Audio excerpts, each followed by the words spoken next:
Back here, Skinny Blacks Lounge, we want to jump into a subject that my man Rennie has dear to his heart, and it's about cultivating circles, cultivating circles of manhood, friendship, and so we'll let him get into it. But I just want to know, by what process do you feel black men cultivate their circles?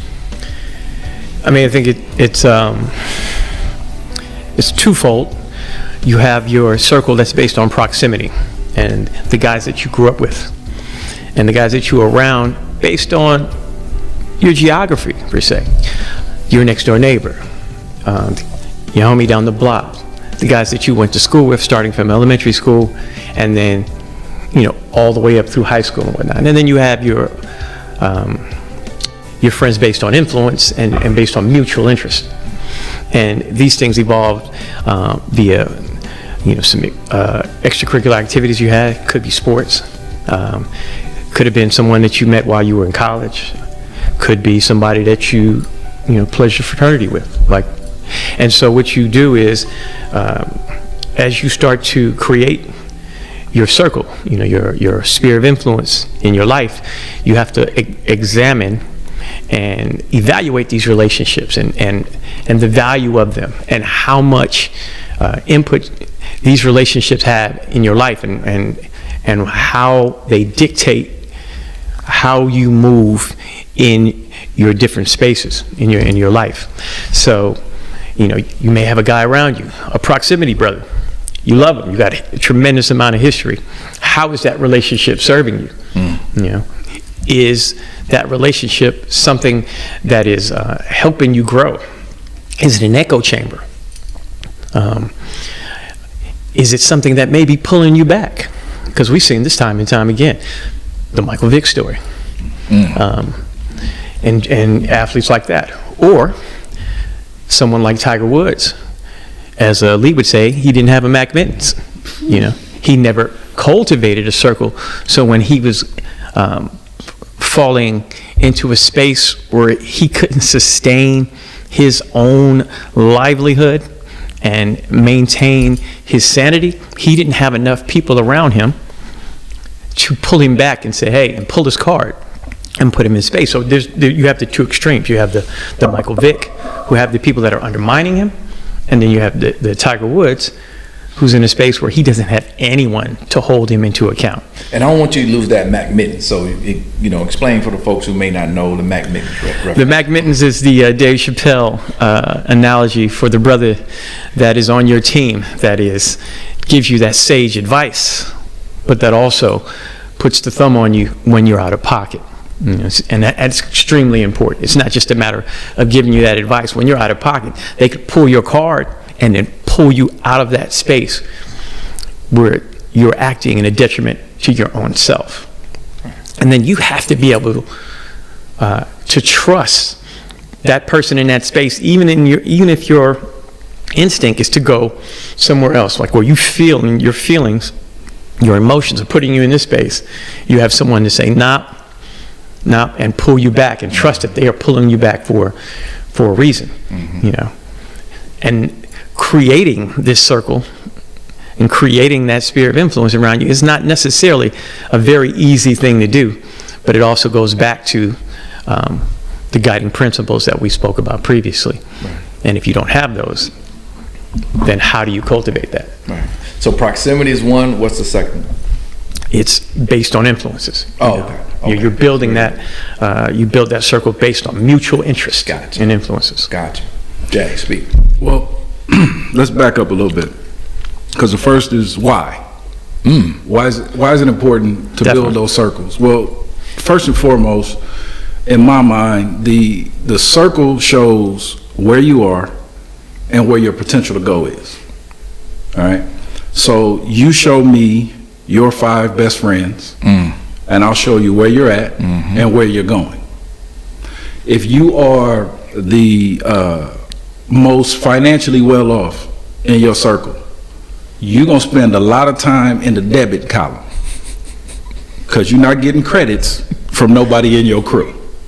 If you are the smartest person in your circle, then you will be limited in your ability to get smarter, because it's just going to be you on your own, and you're going to be passing it out to everybody in your circle instead of getting it back. Iron sharpens iron. If it's all wood in your circle, you in trouble. Yeah. Okay, so that's the importance of a circle.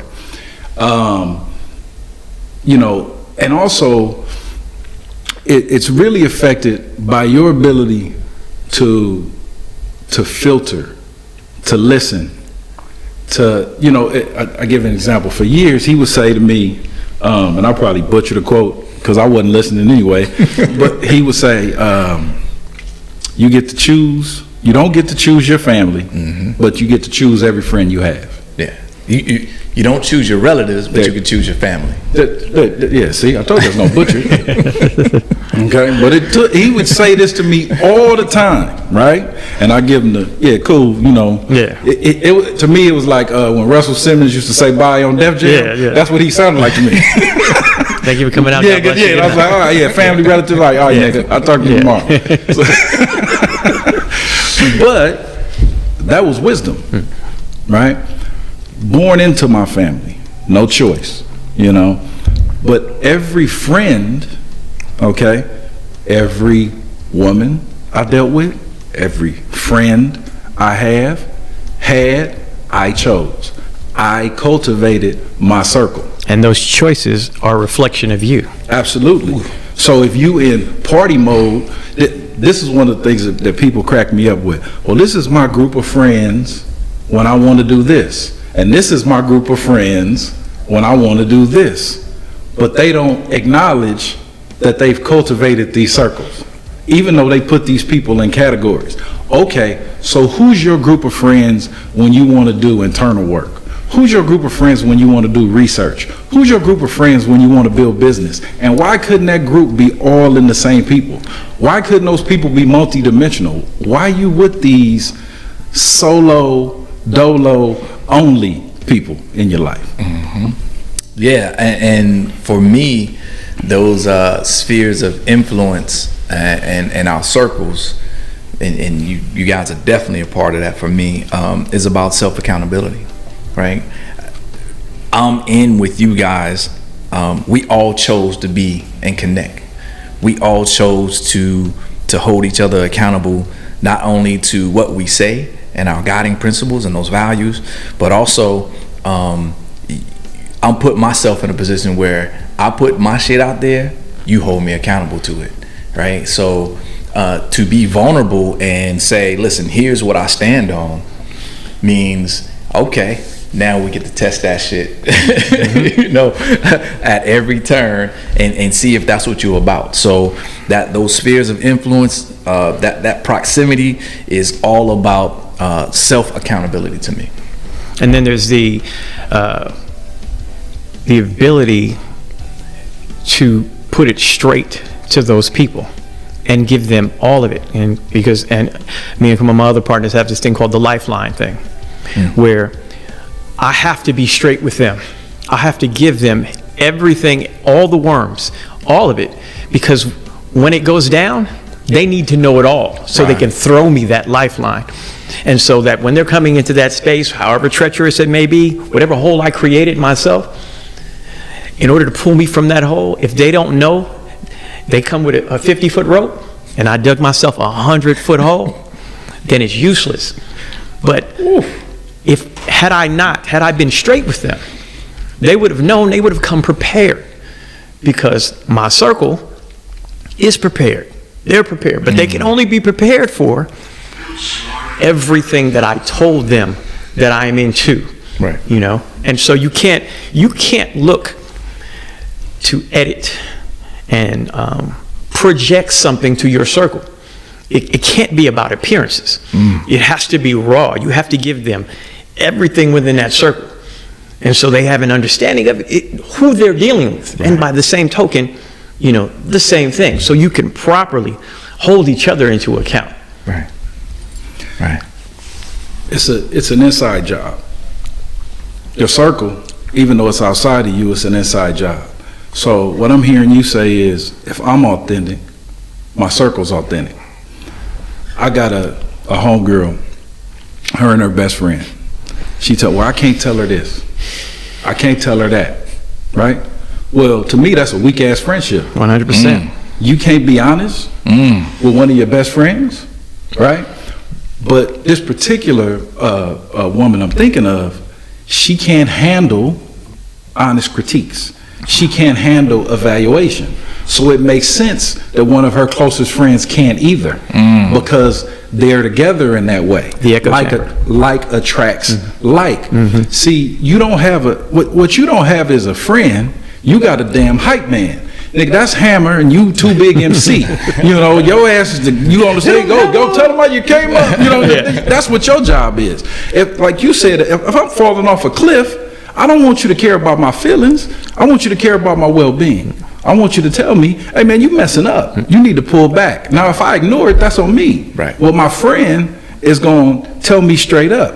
Right. And I don't care if we have a knockdown and drag out over it. Let's do it. Right. You know, show me where I'm messing up. You know.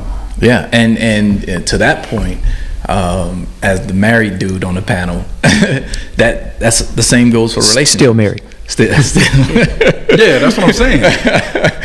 Okay. Still. You know, behind the screen, I got my product back there.